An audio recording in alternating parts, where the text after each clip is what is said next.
우리 사람은 내가 보는 만큼 또 깨달은 만큼 아는 만큼 어, 내가 하게 돼 있는 것이죠.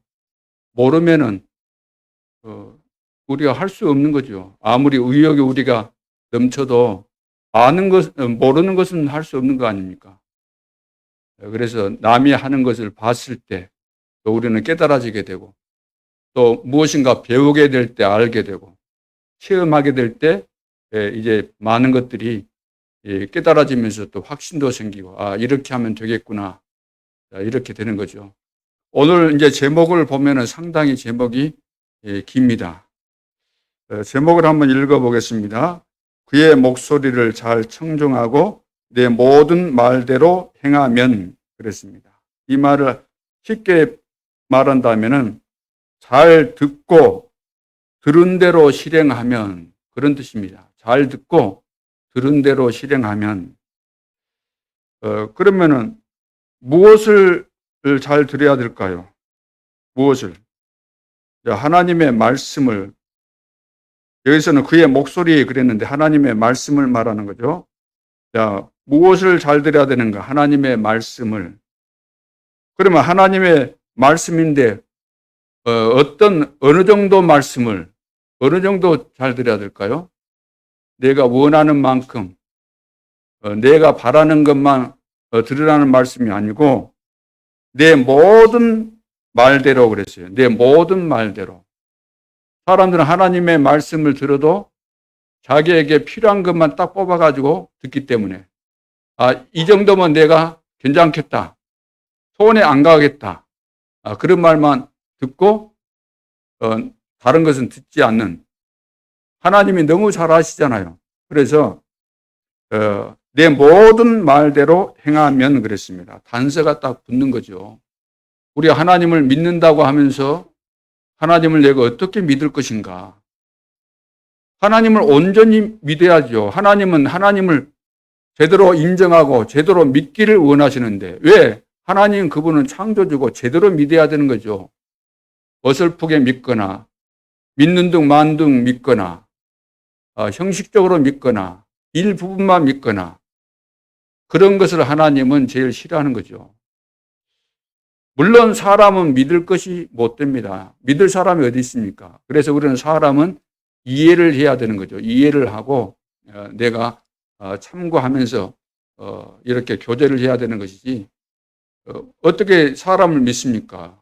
들쑥날쑥하고 왔다 갔다 하고 늘 이랬다 저랬다 하고 남만 그럽니까? 나도 그렇고 모든 사람이 다 마찬가지 아닙니까?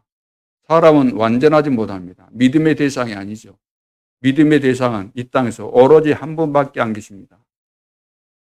지금도 눈에 보이지 않지만 살아계신 전능하신 하나님, 삼위일체 되신 하나님, 그분만 우리의 믿음의 대상이죠.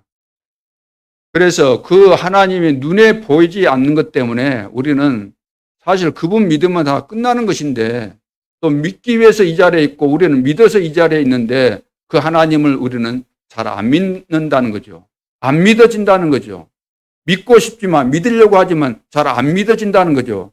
여러 가지가 복합적으로 내 속에 작용하기 때문에 실제로 안 믿어져서 안 믿기도 하고 안 깨달아지니까 안 믿기도 하고 믿어야 되는데 뭔지 안 믿도록 방해하는 존재가 있기 때문에 안 믿어지기도 하고 믿으면 다 될 텐데 그래서 하나님은 영이시기 때문에 눈에 안 보이시지만 그분이 하신 말씀대로 반드시 되었고 되어질 수밖에 없습니다.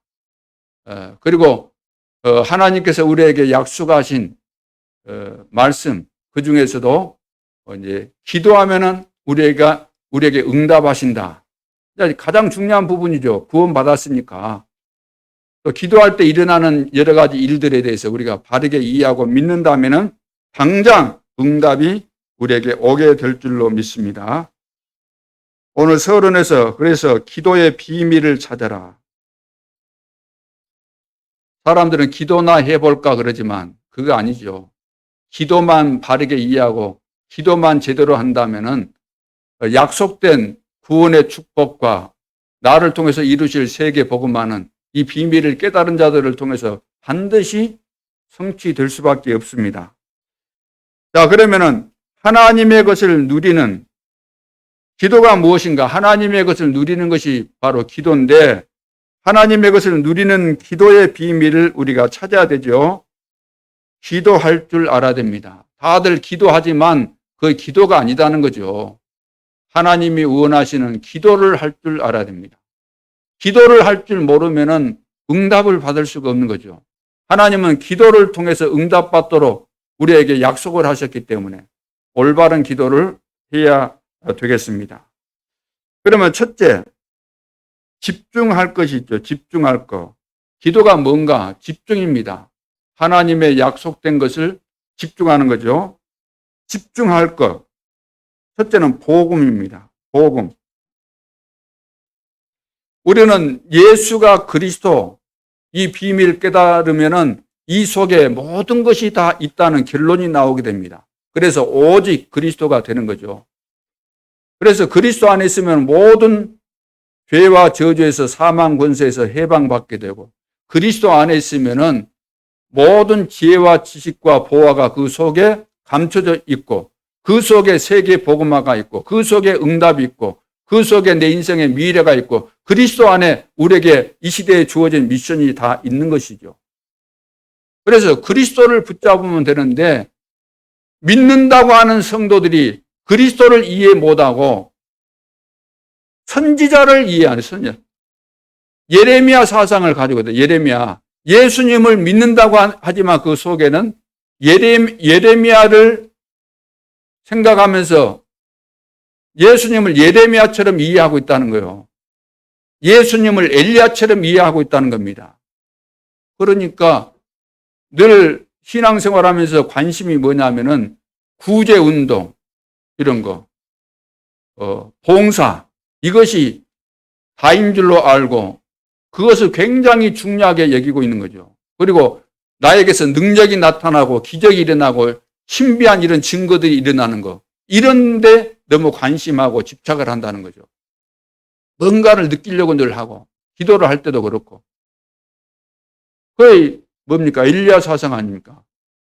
세례 요한 늘 도덕적으로 맞네 틀리네 뭐 잘했네 잘못했네 그런 쪽으로 눈이 열려가지고 교회 안에서 그것만 보여줘요. 보이는 것이. 그러니까 복음 아닌 다른 것을 늘 붙잡고 있다는 거죠. 선지자 중에 하나다. 야, 메시지 잘하네. 메시지가 참 좋네. 아, 목사님 훌륭하네. 늘 그 기준을 가지고 신앙생활을 하기 때문에 거기에다가 집중을 하기 때문에 그런 사람은 틀림없이 실패할 수밖에 없죠. 구원과는 먼 사람입니다. 구원뿐만 아니라 응답도 먼 사람이죠. 왜? 복음 아닌 것을 붙잡고 있기 때문에. 어디에 우리가 집중할 것인가? 복음에 집중해야 된다는 거죠. 마태복음 17장 1절 9절 신앙 고백을 들으신 다음에 이제 변화산에 데리고 가잖아요. 베드로 요한 이제 데리고 갔는데 거기에서도 엘리야가 나타나고 또 모세가 나타나고 또 예수님이 변형돼서 이제 세 사람이 나타나니까 베드로가 그걸 보고 뭐라고 합니까? 여기가 좋사오니 초막 셋을 지어서 하나는 주님을 위해서, 하나는 엘리야를 위해서, 하나는 모세를 위해서 했으면 좋겠습니다. 돈도 없는 주제에. 이 말 속에는 뭐가 들어있습니까? 아직도 주는 그리스도시요 고백해놓고도 그 체질이 옛날 체질 그대로 있다는 거죠. 그래서 모세도 사라지고 엘리야도 사라지고 예수만 남았습니다. 율법의 이 대표자, 능력의 대표자 엘리야, 율법의 대표자 모세 사라지고 오직 예수만 남았다. 그의 말을 들으라. 하늘에서 음성이 들려왔습니다. 오늘날 성도들의 문제가 무엇입니까? 예수가 그리스도인데 이 비밀을 제대로 깨닫고 여기에 결론이 안 나오니까 늘 오만 때만 것에 관심이 가고 거기에 또 산만해지고 틀린 쪽에 집중하게 되고 집착하게 되고 엉뚱한 판단을 하게 되고 그러다 보니까 인생이 가버리는 거예요. 그렇죠. 생각해 보세요. 그리스도에게 우리가 딱 집중되고 오직으로 결론이 딱 나오면 다 끝나는 것인데. 그리고 우리가 확인해야 될 것은 마태복음 28장 1절로 20절 말씀입니다. 예수님께서 실제로 말씀하신 대로 부활하셨습니다. 이것을 제자들이 십자가상에 돌아가시기 전에 말씀하셨고 그랬는데도 불구하고 안 믿었잖아요. 또 부활했다는 소식을 접하면서도 잘 안 믿었잖아요. 이것이 오늘날 우리의 문제입니다. 예수님은 부활하셨습니다. 지금도 살아계십니다. 우리가 죽으면 어떻게 됩니까? 우리도 예수님처럼 부활합니다. 이것을 정말로 믿을까요, 우리가? 우리가 죽은 다음에 천국에 들어가게 되고 부활하게 되는 이 사실을 정말로 믿을까요? 예수님은 부활의 첫 열매가 된다고 하셨고 우리가 그 뒤를 이어서 다 부활한다는 이야기입니다. 천국은 아무나 들어갈 수 있는 것이 아니죠. 이 몸을 가지고는 못 들어가는 거죠. 우리의 육신, 지금 이 육신 가지고는 아무리 젊었어도 병이 없어도 활기가 넘쳐도 이 육신 가지고는 들어갈 수가 없습니다. 왜? 천국에는 아무나 들어갈 수 있는 것이 아니기 때문에. 그래서 예수님처럼 우리 몸을 바꿔서 들어가도록, 지옥에 들어갈 사람 지옥에 가서 딱 살게 맞도록 부활시켜서 영원히 안 죽도록 만들어서 들어가는 거죠. 이 사실을 믿어야 되는 것입니다. 안 믿어지면 나이가 들어갈수록 병에 시달리고 또 내가 죽음이 임박에 올수록 두려움이 생길 수밖에 없죠. 왜? 안 믿어지니까. 오늘 믿기를 바랍니다. 그리고 회복할 건 요한복음 21장 15절로 18절. 도망간 베드로에게 부활하신 주님이 찾아오셔가지고 묻습니다. 내가 나를 사랑하느냐? 내가 사랑합니다. 그러니까 내 어린 양을 먹여라. 3번 묻잖아요. 너가 나를 사랑하느냐? 주님이 아시지 않습니까? 내가 주님을 사랑하는 줄. 그러면 내 어린 양을 먹여라 치라. 우리는 렘넌트 교육한다고 렘넌트 붙잡고 열심히 하려고 하죠. 좋습니다. 그러나 내 열심으로 되는 것이 아닙니다. 내가 나를 사랑하느냐? 그리스도의 비밀을 깨닫고 이 그리스도의 비밀을 통해서 구원받은 이 감격과 하나님을 사랑하는 이 중심을 가지고 하나님이 나에게 주신 생명이기 때문에 나는 주신 생명 다할 때까지 주님이 가장 원하시는 후대 살리는, 렘넌트 살리는 이 일에 생을 걸겠습니다. RUTC 운동에 생을 걸겠습니다. 자, 이런 고백이 나와야 되는 거예요. 무조건 RUTC 운동한다. 그건 RUTC 운동이 아닙니다. 정말로 하나님의 은혜를 받고 그리스도의 비밀을 깨닫고 나는 죽고 내 안에 그리스도께서 사시기 때문에 이제부터는 주님이 원하시는 그 일을 위해서 남은 생에 내가 온전히 드리겠습니다. 이런 중심을 가져야만, 이런 올바른 사명을 가진 자가 우리 후대를 살리고 교회를 섬기고 지역을 살리고 237 나라와 5천 종족을 살리는 시대의 주역이 될 줄로 믿습니다. 이 내용을 붙잡고 집중하라는 겁니다. 이것이 기도입니다. 다른 것에 집중하는 것이 그것은 병이죠. 집착이고. 그건 이방인들이 하는 겁니다. 종교인들이 하는 겁니다. 이단들이 하는 것입니다. 우리는 그런 이단 이런 거 믿는 거 아니고 성삼위 하나님, 오직 하나님만 섬기기 때문에 그분이 말씀하신 그대로 우리는 복음을 제대로 깨닫고 우리는 이걸 붙잡고 기도하는 거죠. 버릴 것을 버리고 앞으로 우리에게 임하게 될 약속의 말씀 붙잡고 우리가 회복해야 될 거 회복하고 여기에 집중하는 거죠. 그러면서 체험해야 될 거 우리가 체험 못했으면 이것을 놓고 우리는 집중해야 될 거 아닙니까? 뭘 체험해야 될까요?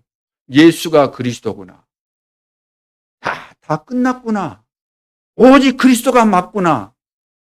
이런 감격과 감탄이 우리 속에서 날마다 나와야 되는 겁니다. 시간 가면 갈수록, 세월이 흘러가면 갈수록 정말로 예수가 그리스도구나. 어디를 보든지 무슨 사건을 보든지 어떤 일을 만나든지 예수가 그리스도가 맞구나. 여기에 대한 체험이 있어야 되는 거죠. 이 비밀을 가지고 하나님 나라가 임하게 하라. 그러니까 이 비밀을 가진 자가 전도는 내가 하는 것이 아니고 하나님이 하시는 것이구나. 그걸 체험해야 되잖아요. 그리고 이것을 위해서 우리가 해야 될 것은 성령 충만 받겠구나. 성령 충만을 받고 나니까 마가 다락방에서 오순절날 성령 충만받고 나니까 완전히 달라진 것처럼 우리도 이런 체험이 반드시 있어야 되는 거죠. 이 체험이 있기를 위해서, 다른 체험이 아니고 이 체험을 위해서 성령 충만받으면 내 증인이 될 것이다. 그리스도를 가장 확실하고 정확하게 증거할 수 있는 증인이 될 수 있도록 이것을 놓고 우리는 집중하는 것. 이것이 바로 기도입니다. 이 기도를 찾아야 돼요. 이 기도를 우리가 알아야 되는 거죠. 이 기도의 비밀을 우리가 찾고 누려야 될 줄로 믿습니다. 그러면 이 기도하는 순서는 뭐죠? 모든 것을 하나님께 돌리라. 모든 것을. 다시 말해서 모든 것이 어디 누구에게 속해 있습니까? 하나님께 속해 있잖아요. 역대상 29장 10절로 14절. 부와 기도 하나님께 속해 있고 죽고 사는 것도 하나님께 있고 부하게 하고 가난하게 하는 것도 모든 것이 다 하나님의 절대 주권 속에 있는 것입니다. 그래서 다윗은 그랬잖아요. 내가 하나님 앞에 이 예물을 드릴 수 있는 것도 하나님께서 주신 것을 가지고 내가 드렸을 뿐입니다. 이렇게 고백하잖아요. 그러니까 모든 것은 하나님의 손에 달려있다. 내가 죽고 사는 거, 내 인생의 미래, 이 모든 거, 잘되고 잘못되는 거, 생사화복이 다 하나님께 달려있다. 이 사실을 우리가 인정하라는 겁니다. 이것을 믿으라는 거죠. 그래서 예수님께서도 이런 말씀을 하셨죠. 수고하고 무거운 짐진 자들아 다 내게로 오라. 내가 너희를 쉬게 해주겠다. 나의 모든 짐, 염려, 근심, 걱정, 이 모든 것. 이것은 절대 이 세상에서 나도 누구도 풀 수 없는 그런 문제를 할지라도 그거 가지고 나오라는 거잖아요. 하나님 앞에. 모든 것을 하나님께로 가지고 나오라 그 말이에요. 염려거리 다 가지고 나와라. 그러면 모든 것이 필요 없지요. 이 비밀을 알게 되면 모든 것이 필요 없구나. 오직 그래서 그리스도고 오직 성삼위 하나님이구나. 자, 이렇게 되어지는 것이 기도에 있어서 순서입니다. 그렇게 되면은 하나님의 것을 이제 주시는 거죠. 하나님이. 자, 예수가 그리스도라는 비밀을 깨닫고 결론이 나온 사람에게 하나님께서 미션을 주신 거 아닙니까? 미션을 주시게 돼 있는 거죠. 미션을 주시면 그 다음부터는 간단한 거죠. 그 미션을 붙잡고 24시, 그러면 25시 영원한 응답과 다 연결되어지는 거죠. 이걸 다른 말로 하면은 CVDIP가 된다는 거죠. 그럼 세 번째 기도 응답은 뭘까요? 기도 응답. 우리가 뭘 받아야 됩니까? 우리는 기도할 때 응답받기 위해서 기도하잖아요. 그럼 응답이 뭐죠? 우리는 뭔가를 받아야만 되는 것으로, 물론 받아야 되죠. 받아야만 되는 것으로. 예를 들어서 내가 승진이 필요하다. 다른 똑같이 취직했는데 우리 동료들은 다 승진했는데 나는 안 했다 그러면 성질도 나겠죠. 나도 승진해야 되는데. 그러면서 막 기도할 거 아닙니까? 승진을 위해서도 기도하고 또 자식이 성공하기를 위해서도 기도할 것이고 내가 몸에 병 들었으면 병 고쳐달라고 기도할 수도 있을 것이고 내가 너무 가난하다 그러면 물질 달라고 기도할 수도 있을 것이고 우리는 기도할 거 아닙니까? 물론 기도할 수 있습니다. 그러나 물질 달라고 기도했는데 물질이 안 오면은 내 손에 돈이 안 생기면은 응답이 없는 건가요? 우리는 응답이 없다 그래요. 응답 안 왔다 그래요. 승진 안 했으면 내가 승진을 위해서 기도했는데 승진이 안 됐어요. 병 고쳐달라고 기도했는데 병 안 고쳐졌어요. 그러면 응답이 없다 그래요. 그게 바로 이방인들이 구하는 기도의 모습입니다. 우리가 위기 만나면 그 응답 아닙니까? 위기 만나면. 내가 죽음을 이제 죽게 되었으면 응답 아니에요? 내가 지금 죽게 되면 응답 아닙니까? 내가 지금 쌩쌩한데, 이런 몸 상태로는 20년, 30년 더 살 수 있는데, 지금 죽게 되면 응답 아닙니까? 하나님이 알아서 불러가시는 거 아닙니까? 그럼 그것도 응답이 돼야 돼요. 위기 만난 것도 응답이고, 내가 지금 죽는 것도 응답이고, 응답도 응답이고, 응답 없는 것도 응답이고. 이해되십니까? 상관이 없어야 돼요. 렘넌트 7명은 최고로 누렸습니다. 우리는 종교적으로 배워가지고 뭔가 손에 잡혀야만 응답으로 생각하는데 요셉 봐보세요. 요셉이 그러면 형들이 미워서 구덩이에 빠뜨린 거 응답입니까? 아닙니까? 응답 아니라고 하겠죠. 노예로 팔려갔어요. 응답 아니죠. 보디발의 집에 있다가 누명 쓰고 감옥에 갇혔어요. 응답 아니죠. 그러니까 우리는 그런 눈을 가지고 그런 시각을 가지고 생각하고 판단하니까 응답이 하나도 없는 거죠. 그러나 그것이 없었다고 한다면은 요셉이 총리가 돼서 세계 복음화 할 수 있겠습니까? 없죠. 그러니까 우리는 흘러가는 과정 속에 있는 어떤 사건을 볼 때 피상적으로 보여지는 것만 딱 본다는 거죠. 그래서 9가지 흐름을 가지고 보라는 이야기입니다. 기도 응답이라는 것은 하나님께서 나를 통해서 이루어 가시는 언약이 계획이 성취되는 것을 우리가 볼 수 있어야만 참된 응답을 알게 되는 거죠. 그래서 요셉 같은 경우에 요셉은 하나님이 나와 함께 또 우리와 함께 모든 일 속에 합력하여서 선을 이루시는 하나님의 역사, 이걸 다 깨닫고 누리고 있었던 거죠. 이것이 바로 기도 응답입니다. 하나님이 지금도 나와 함께 하십니다. 우리와 함께 하십니다. 모든 일 속에 하나님께서 역사하십니다. 이 사실을 믿으십니까? 그렇다면 우리는 참된 응답을 날마다 누리게 되는 거죠. 그래서 어려움이 올 때는 여러분들이 좋은 기회라고 생각해야 돼요. 하나님이 나를 축복하실 기회구나. 이것이 잘 안 되잖아요. 내가 병들었다, 아프다, 일이 안 된다, 실패했다. 그러면 우리는 당장 이렇게 또 힘 빠지고 낙심하고 하는데 반대로 생각해야 돼요. 자, 그래서 기도 응답에 대한 바른 이해가 되어져야만 기도의 비밀을 우리가 제대로 누리게 되는 것이죠. 그럼 오늘 본론에서 기도할 때 일어나는 일입니다. 기도할 때 일어나는 일. 자, 이 땅에는 영적인 문제로 말미암아 많은 고통과 저주가 계속해서 임합니다. 어쩔 수 없어요. 이건 오게 돼 있는 저주와 고통입니다. 그런데 신자에게는 그리스도로 말미암아 완전하게 받을 수 있는 일이 이미 약속되었고 오게 돼 있는 거죠. 세상 사람들은 끊임없이 저주 재앙에서 헤매고 고통받고 못 빠져나오지만 하나님의 자녀들은 여기서 해방받았고 모든 축복을 하나님이 주시겠다고 약속하셨고 이 축복 속에 있습니다. 해답도 주셨고 응답도 다 주셨죠. 그런데 신자가 하나님의 말씀을 거의 믿지 않는다는 거죠. 어마어마한 약속을 주셨는데 믿지 않는다는 거죠.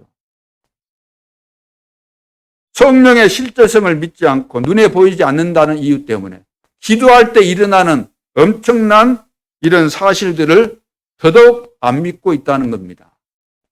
기도할 때 눈에 보이지 않지만 어마어마한 사건들이, 어마어마한 사실들이 진행되고 있는데도 불구하고 이걸 안 믿는다는 거예요.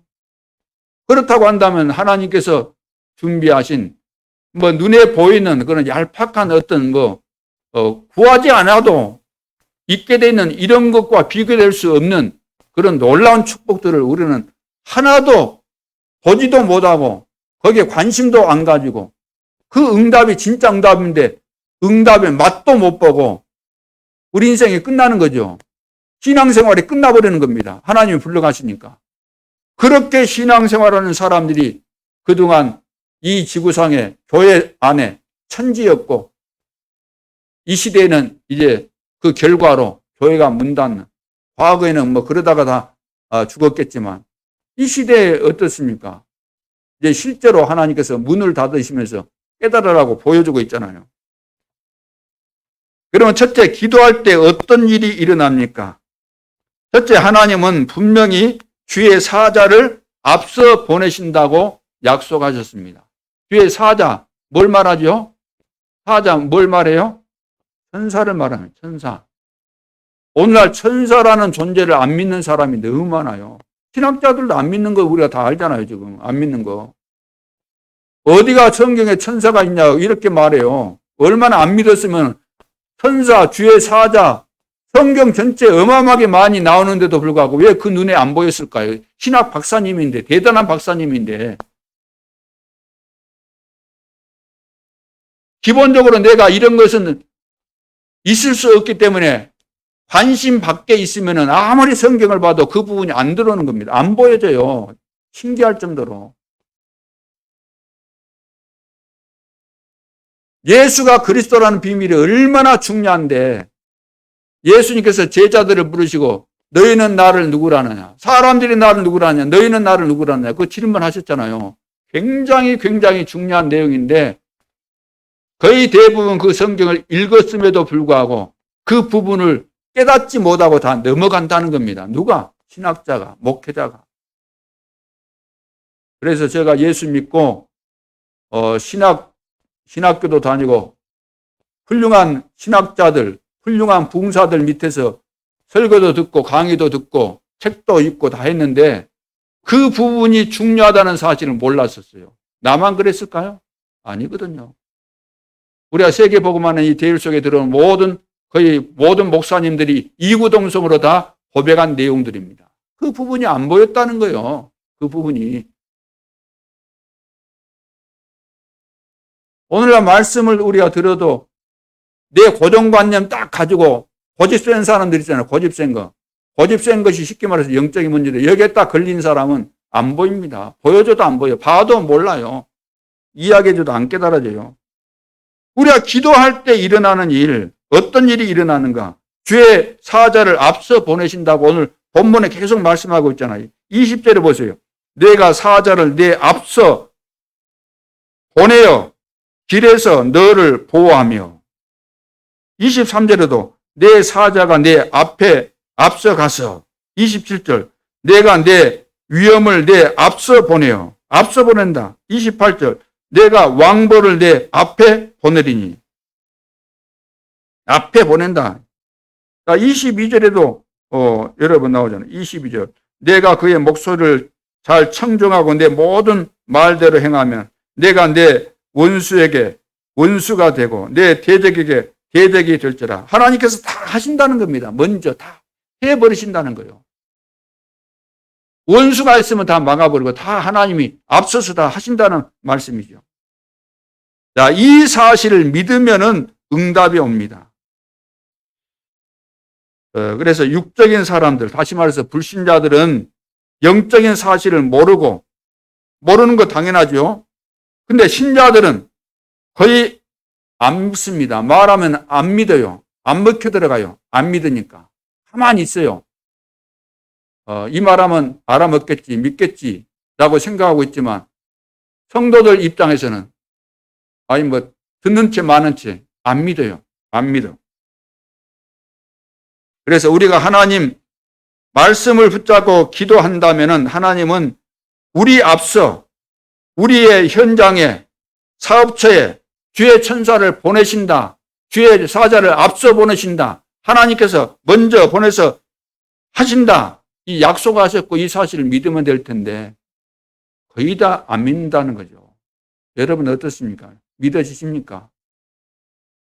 그동안 안 믿으시겠다면 오늘부터 믿으시겠습니까? 진짜 믿으시겠습니까? 믿으셔야 돼요. 안 믿으니까 손해 아닌가? 안 믿으니까. 가장 중요한 부분인데요. 기도할 때 이거 안 믿으면 뭘 하고 기도할 겁니까? 이것으로 안 믿는다면은 기도할 때 하나님께서 앞서 천사를 보내서 주의 사자를 보내서 모든 작업을 다 하신다는 겁니다. 방해되는 요소들 다 제거하고 다 하신다는 거예요. 자, 두 번째 하나님의 말씀을 그러면 어떻게 우리가 붙잡으면 될까요? 어떻게 붙잡으면 될까요? 우리는 무조건 말씀 보다가 나한테 딱 맞는 말 있으면 그거 막 가지고 하나님께서 나에게 주셨다 그러고 딱 붙잡거든요.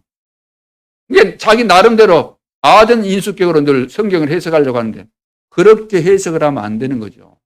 성경은 옛날에 부흥사들이 그랬잖아요. 단어 하나 딱 꽂아갖고 그걸 가지고 계속해서 메시지 하나 할 때 그 단어를 가지고 계속해서 이리 돌리고 저리 맞추고 단어 하나 가지고 계속해서 하니까 은혜 안 받을 수가 없어요. 그건 진짜 은혜도 아닌데 세례 안 당할 수가 없어요. 안 그렇습니까? 하나님께서 왜 이 말씀을 주셨을까? 노아 시대 때 왜 이 말씀을 주셨을까? 그렇죠. 엘리야 시대 때 왜 이 말씀을 주셨을까? 세례요한 때 왜 이 말씀을 주셨을까? 그 시대가 있잖아요. 시대 상황이 있잖아요. 시대가 있고 그 장소, 그 배경이 다 있는 겁니다. 어떤 목적을 가지고 어떤 의미를 가지고 그 시대 상황 속에서 어떤 의미를 가지고 이 말씀을 주셨을까? 이 배경을 생각해 봐야 되는 거죠. 그러면 그 배경 속에서 틀림없이 12가지 문제가 그 속에 들어있는 겁니다. 그리고 거기에 대한 답을 하나님이 분명히 주시게 돼 있어요. 그리고 흐름이라는 거 있잖아요. 흐름. 하나님께서 살아계시는 가운데서 역사의 흐름 속에 하나님이 아브라함부터 예를 들어서 아담부터 시작해서 쭉 흘러온 거 아닙니까? 역사가 우리에게까지. 인종이 다 멸망해서 없어진 거 아니고 노아 시대 때 다 죽일 뻔했는데 살려주셨잖아요. 노아를, 그의 가족을. 그래서 또 번성하기 위해서 여기까지 오게 된 것인데 그 흐름이 있다는 거예요. 흐름. 여기에도 보면 계속해서 흘러오는 모든 상황들 속에 사단이 반드시 역사했어요. 뭘 가지고? 12가지 이 악질적인 그 전략 가지고 계속해서 사람을 멸망시키고 나라를 무너지게 만들고 다 이거 한 겁니다. 그 속에서 또 성삼위 하나님께서도 또 역사하신 거죠. 과거부터 지금까지 시대의 흐름 속에 하나님은 똑같이 역사하셨다는 겁니다. 자, 이런 것들이 우리가 이제 깨달아져야만 미래가 보여줘요. 아, 그럼 하나님이 이렇게 하실 수밖에 없겠구나. 하나님이 약속도 하셨지만 과거에도 그 시대에 이렇게 하셨고 현재도 이렇게 하시고 그러면 앞으로도 약속대로 이렇게 하실 것이 분명하겠구나. 이렇게 우리가 깨달아지는 거죠. 자, 이렇게 돼야만 우리가 CVDIP가 이제 보이게 되는 겁니다. 내가 뭘 붙잡았고 어떻게 해 가야 될 것인지, 나를 통해서 어떤 작품이 나오게 될 것인지 알게 되는 거죠. 그래서 다니엘 같은 경우도 시대를 본 거 아닙니까? 시대를 봤잖아요. 포로로 잡혀가는데 높은 관직이 목적 아니지 않습니까? 아, 내가 포로로 잡혀가고 나라가 망하고 포로로 잡혔는데 내가 높은 관직에 올랐기 때문에 나는 성공했다, 행복하다. 그 미친 사람 아니에요? 나라가 다 망했는데 자기 혼자 잘 됐다고 나는 성공했네? 왜 내가 이 자리에 와 있는가? 포로가 돼가지고. 그런데 이제 좀 지혜가 있고 특출나니까 뽑혀져가지고 왕이 특별히 교육을 시키는, 엘리트 교육시키는 거기에 넣는데 왕이 주는 그 진미 이거 거절했잖아요. 뜻을 정하고. 왜? 내가 알고 있으니까. 왜 내가 이 자리에 있는가를 알고 있으니까. 하나님이 왜 이곳에 보내셨는가 알았기 때문에. 그래서 그때부터 뜻을 정하고 그뿐만 아니라 이제 또 탁월하니까 중요한 요직에 올라가게 되는데 이것을 또 그 같은 뭡니까? 레벨에 있는 그런 사람들이 시기하고 미워하잖아요. 어떻게 해서든 저 이방 포로로 잡아온 저 다니엘 저거 끄집어 내려야 되는데 약점이 무엇인가? 연구하고 분석한 결과 저거 매일 기도한다는 것을 알았잖아요. 그래서 이제 또 법을 만들게 되잖아요. 신상을 만들어 놓고 여기에 절하지 않으면은 또 다른 신에게 기도하면은 그것은 다 처형해야 된다. 그런 이제 법을 만들어 가지고 왕에게 이렇게 해서 의인을 받게 되잖아요. 공식적으로 이제 법화가 된 법적으로 이제 그것이 되게 된 거 아닙니까? 그래 가지고 죽을 상황이 왔는데 사자굴에 던져져야 될 상황이 왔는데 이 사실을 알고도 의인이 찍힌 줄 알고도 하루에 3번씩 예루살렘을 향해서 창문을 열어놓고 항상 섬기던 하나님 앞에 기도를 했는데 그냥 기도한 거 아니고 감사하면서 기도했다. 그러니까 복음의 언약 속에서 성전 중심으로 광야 시대 때 기도했던 이런 비밀들을 시간표는 다르지만 시대는 다르지만 그 원리는 또 같다는 이야기예요. 그러니까 지금 우리가 출애굽기 광야 시대 때 출애굽에서 그 시대 말씀이지만 지금 우리가 살아가는 이 시대 원리는 똑같이 적용되는 것입니다. 다른 것이 하나도 없는 거죠. 자, 그래서 말씀을 어떻게 우리가 붙잡아야 되는가? 하나님께서 중요한 언약의 말씀을 시대마다 주시는데 그 원리는 똑같은 거죠. 광야 운동, 도단성 운동, 미스바 운동, 하숫꾼 운동, 회당 운동. 시대는 다르지만 원리는 똑같은 겁니다. 우리가 하나님의 은혜로 구원받았는데 말씀대로 우리가 순종하고 따라가면 다 될 텐데 내 모든 말씀을 청정하고 그 말씀을 행하면 다 될 텐데 이것이 잘 안 된다는 거죠. 왜? 나에게는 체질 때문에. 나는 원하지만 나도 모르게 잘 안 된다는 거죠. 그래서 우리가 깨달아지는 것이 뭐냐 하면은 빠르면 빠를수록 좋구나. 우리 렘넌트 교육이구나. 이렇게 깨달아지게 되어 있는 것입니다. 그 운동을 지금 하는 거예요. 이 시대 RUTC 운동이 무엇인가? 이게 광야 운동이고 지금 이 시대 RUTC 운동이 미스바 운동이고 도단성 운동이고 이것이 파수꾼 운동에 똑같은 겁니다.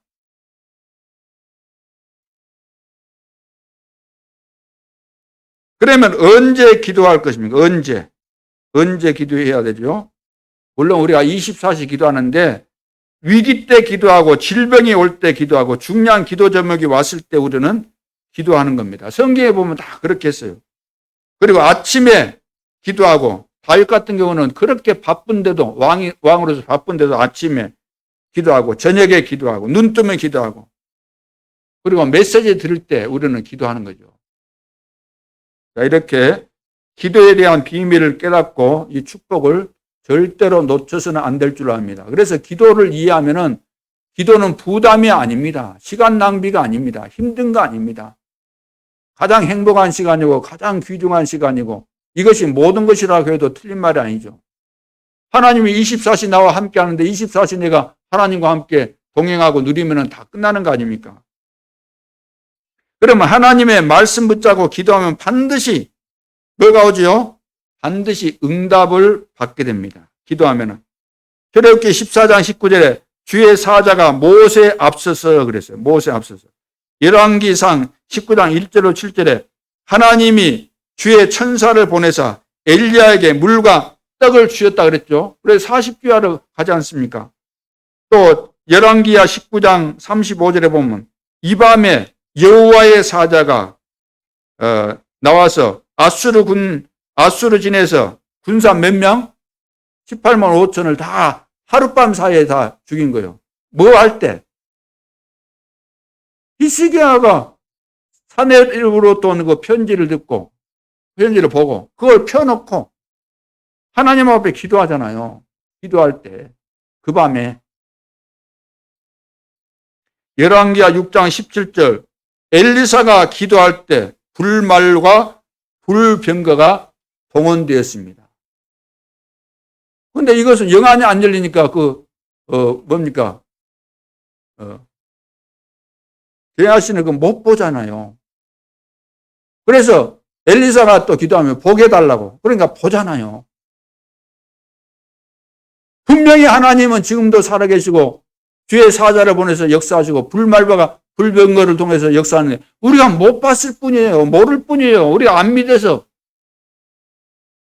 믿으면 기적이 일어날 텐데 안 믿는 거. 내가 안 믿어지는 것을 탓해야 되겠어요. 응답 없다고 무조건 하나님 핑계대고 하나님 원망해야 되겠어요.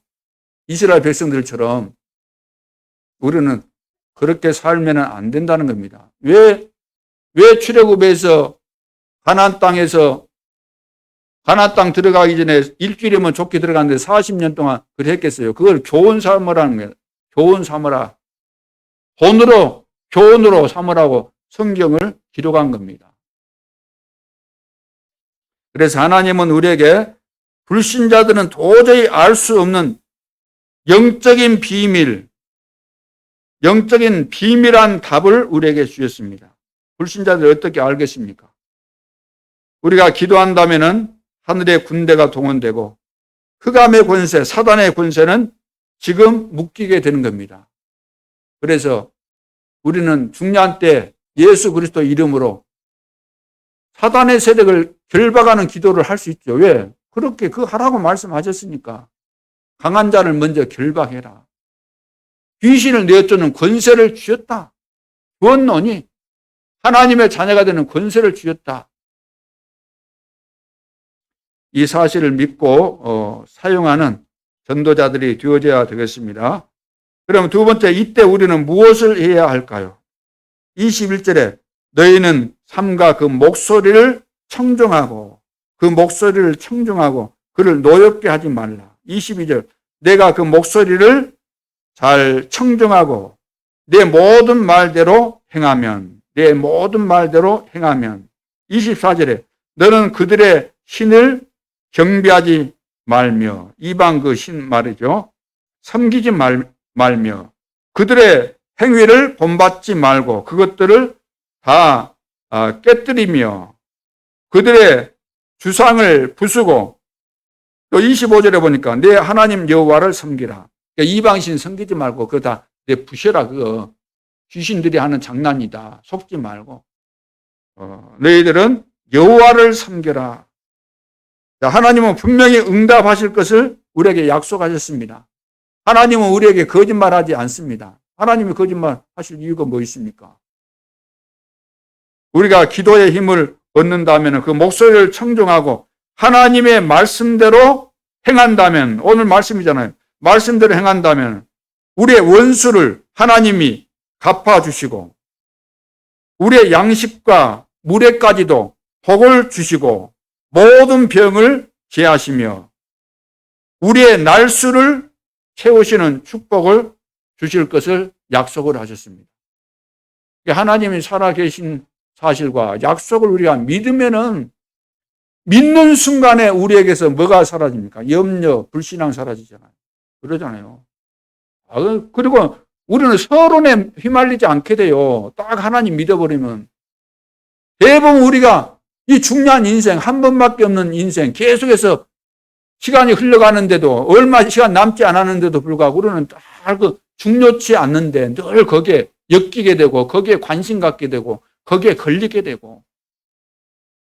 걸려가지고 허덕거리다가 우리는 뭐 아무것도 못해요. 중요한 거 다 놓쳐버려요. 뭘 가지고? 작은 거 하나 가지고. 말소리 하나 듣고 감정 상해서, 기분 상해서, 기분 나쁘다. 자존심 건드렸다. 화난다. 짜증난다. 나는 저런 스타일이 싫어. 이런 기준 가지고 사니까 어떻게 되겠어요? 중요한 것은 보여질 수가 없는 거죠. 다 놓치는 겁니다. 그래서 성령은 자연계도 움직여서 역사하시죠. 오늘 뭐라고 했습니까? 자연계도 성령 하나님은 움직이시는 겁니다. 어떻게 해요? 왕벌까지도 보내서 다 하나님 하시잖아요. 우박 내려갖고도 하시잖아요. 천둥막 치기에서도 역사하시잖아요. 그래서 시공간을 초월한 역사도 하십니다. 그래서 우리에게는 응답 받을 수 있는 신분과 언약이 우리에게 다 주어졌습니다. 우리는 하나님의 자녀고 하나님의 자녀에게 앞으로 받을 응답과 축복 다 약속된 거 아닙니까? 그래서 이 민족과 세계 복음화는 하나님의 분명한 언약입니다. 우리가 만들어낸 거 아닙니다. 하나님께서 다 주신 거죠. 그래서 이 언약이 나로 말미암아 이루어지도록 우리의 이제 학업과 우리의 사업에 이 언약이 그대로 성취되고 완성될 수 있기를 믿고 우리가 기도하면서 승리하는 전도자들이 다 되어져야 될 줄로 믿습니다. 그러면 결론으로 기도의 방향입니다. 어떤 방향으로 하면 될까? 첫째는 237 나라 5천 종족 복음화입니다. 그러면은 이 말씀만 가지고는 우리가 뭐라고 할까요? 좀 막연하잖아요. 뭐 237 복음화 5천 종족 복음화 그러면 막연해요. 아이고 5천 종족이니까 뭐 복음화 하는가 보구나. 자, 이렇게 생각할 수 있는데 좀 우리가 와닿을 수 있는 표현을 한다면은 빙고 복음 듣지 못한 곳, 복음을 안 들어본 곳, 들어본 적이 없는 곳, 5천 종족이 언제 복음 들어봤겠어요? 237 나라가 언제 제대로 된 복음 들어봤겠습니까? 교회가 있었고 그러지만 세계 교회가 지금 문 닫고 있는 이 결과들이 제대로 복음 들었으면 이런 결과 나오겠어요? 여러분들이 복음 제대로 깨달으면 다 무너져도 다 망해도 여러분 안 망합니다. 우리만을 6개 절대로 안 망합니다. 가면 갈수록 더 역사 일어납니다. 봐보세요. 우리 하나님의 언약 제대로 붙잡고 이해하고 가면은, 믿고 가면은 하나님이 역사하시게 돼 있는 겁니다. 그래서 복음 안전하는 교회가 지금 너무 많지요. 5천 종족에게는 문화적으로 가지를 못합니다. 무슨 말이죠? 이 말이? 무슨 말일까요? 쉽게 말해서 부족들 있잖아요. 필리핀 같은 데 가도 막 있고 부족들이 많아요. 그러니까 5천 종족 정도 된다는 겁니다. 거기 가면은 거기 가서 여러분들이 일주일 생활을 하겠어요? 하루도 생활 못 할 겁니다. 씻을 물도 없고 그거는 뭐 팬티나 고작 입는 데도 있겠지만 그렇게 다녀야 돼요. 맨발로 다녀야 되고. 예? 먹는 거 여러분 요즘은 뭐 TV 보면 다 볼 수 있으니까 알겠지만 먹는 거 그거 먹을 수 있겠던가요? 물도 그거 먹겠던가요? 구정물 그거 먹겠던가요? 저도 우리는 안 먹었겠죠. 어떻게 거기 가서 살겠습니까? 말이 통합니까? 그럼 이빨만 빼는 데도 있어. 그럼 이빨도 다 빼랍니까? 여기를 또 뭐 이렇게 해가지고 뭐 축 늘어가지고 뭘 끼워가지고 축 늘어가지고 달랑달랑하게 다니고 그런 거 하면서 살겠어요, 가서?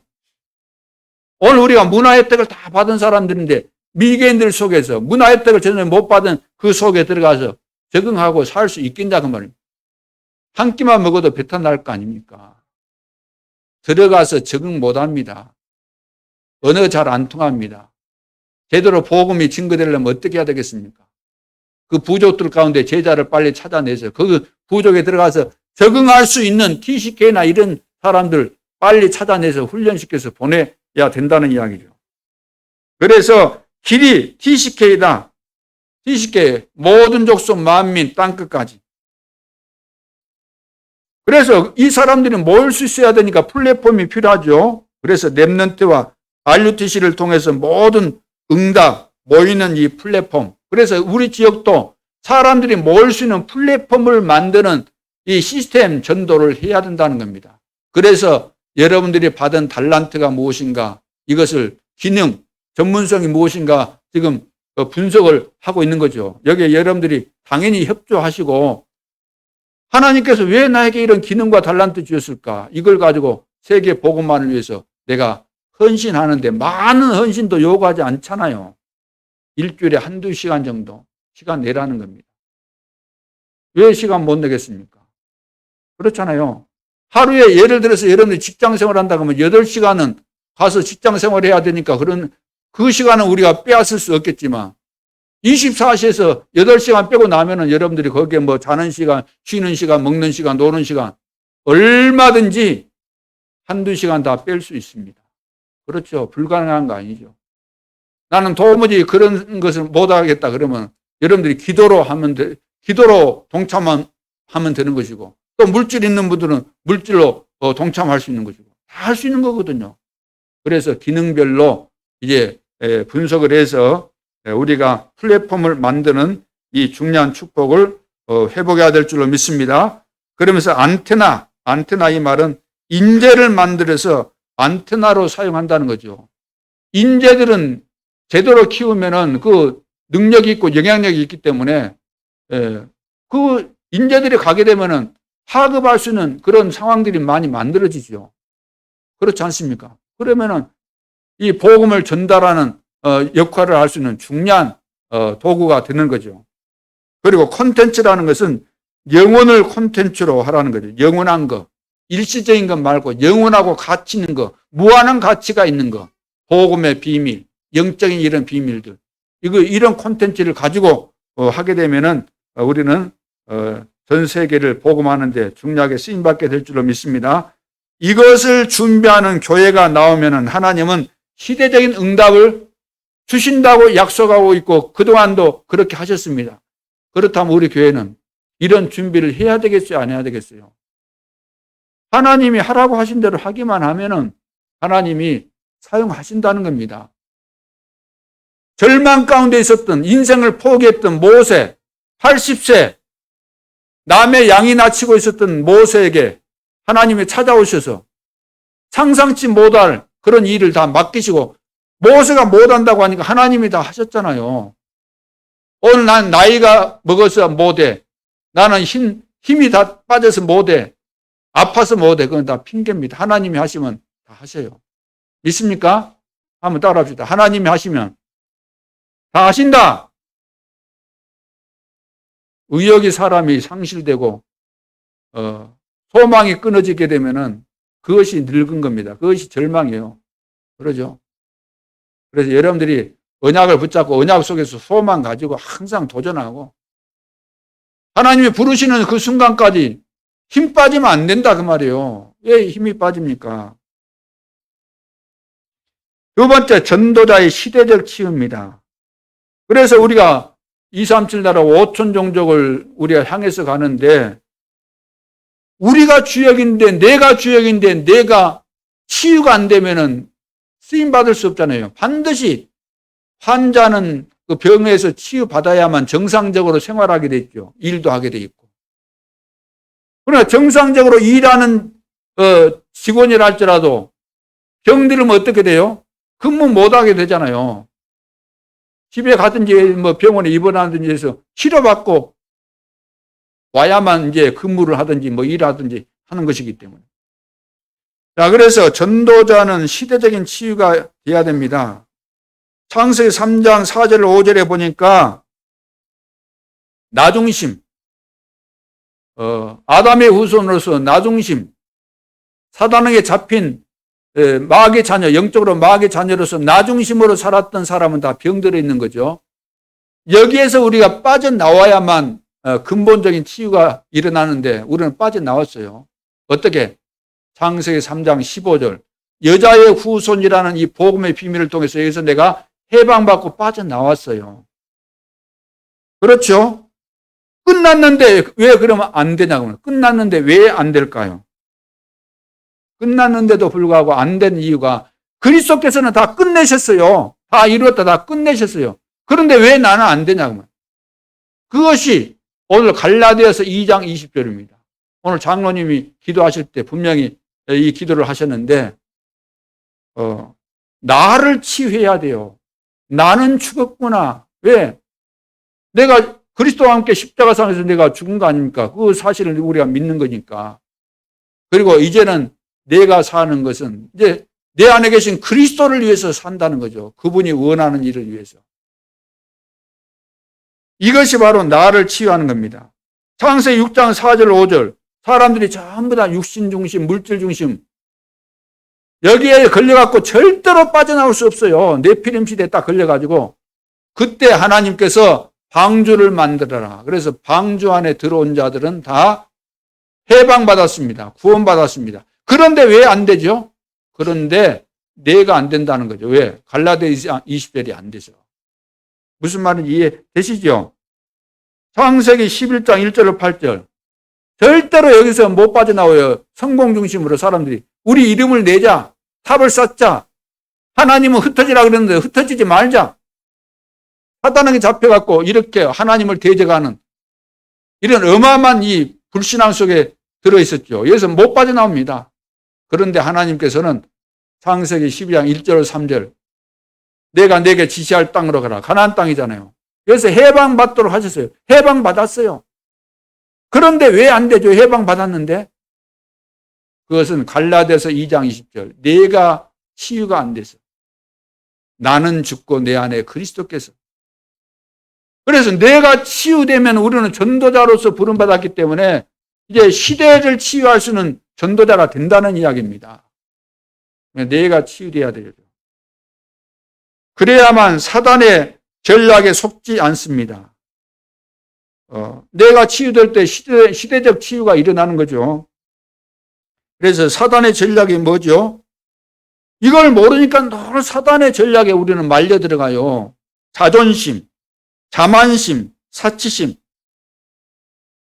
이걸 가지고 늘 건드리기 때문에 아이고 뭐 자존심 상한다고 늘 그 토라지는 이유가 뭐예요? 우리가 애들 키워봤잖아요. 어릴 때 애들 키우면 아무것도 아닌 거 가지고 토라지고 그러잖아요. 밥 안 먹는다고 막 숟가락 나불고 막 하고. 그래, 먹지 말아라.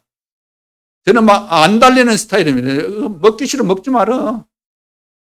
우리는 오냐 그렇게 키우질 않아요. 우리는 말 안 들으면은 말이 들어가도록.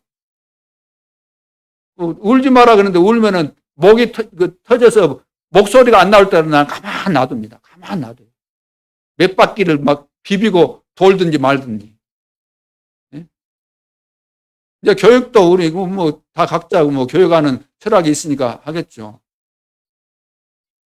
그래서 우리는 막 자존심 건들고 막 자만심 이것 때문에 또 뭐 사치심 이런 데 좀 가면은 견디지를 못 하잖아요. 이게 사단의 전략에 걸려든다는 거죠. 사단의 목적이 뭐죠? 12가지를 가지고 멸망시키는 전략입니다. 그것이 뭐죠? 12가지가 뭐예요? 우리가 가지고 있는 근성 있잖아요. 못돼 먹은 근성. 그걸 딱딱딱 자극해가지고 완전히 망하도록 하는. 쉽게 말해서 사탕 발림하면서 속이는 전략이잖아요. 우리를 완전히 망하게 하는. 그러니까 그 전략을 보고 보면은 이거 완전히 악질입니다. 사단은. 3단체를 통해서 봐보세요. 지금 문화라는 걸 가지고 청소년 뭐 어른 할 것 없이 완전히 다 사로잡아가지고 악질 중에 악질이요. 내가 치유 안 되면은 작은 것에 걸려드는 겁니다. 하찮은 자존심에 말 한마디에 속상한다. 교회 그만둔다. 작은 것에 걸려드는 거예요. 영적인 사실과 이 사단이 어떻게 역사하는가를 잘 우리가 깨달아야 될 줄로 믿습니다. 그리고 우리가 받은 것이 있고 앞으로 받을 것이 얼마나 많습니까? 어마어마한 축복이 기다리고 있는 거죠.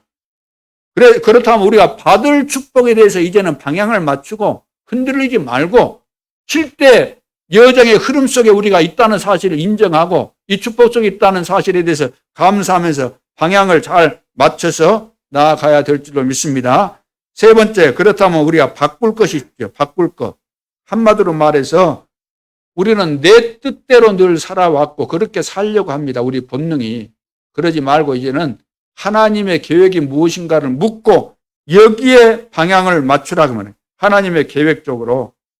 그래서 이제 뭘 바꾸면 되는가? 내가 바꿀 거 있어요. 내가 바꿀 것은 내 생각을 바꾸라는 거예요. 말씀을 들을 때도 내 생각대로 듣지 말고 하나님의 생각대로.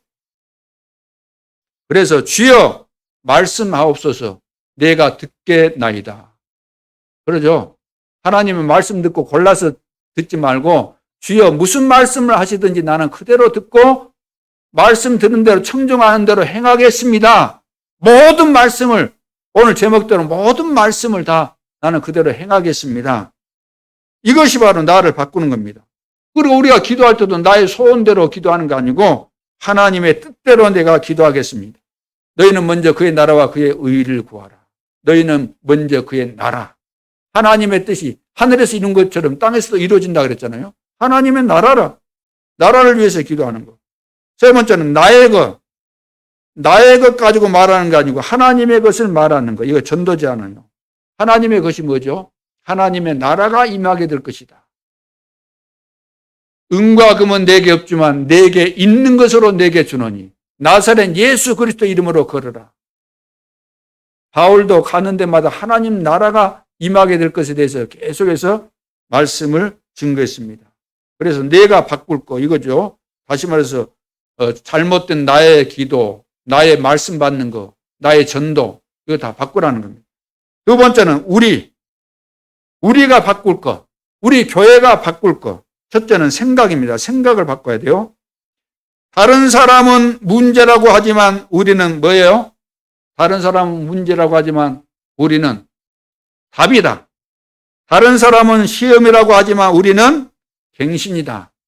다른 사람은 위기라고 하지만 우리는 기회다. 이렇게 생각을 바꾸고 두 번째, 영적 분위기를 바꿔야 돼요. 우리 교회는 인본주의 쓰지 않고 사람을 배려하는 교회. 이런 분위기가 돼야 돼요.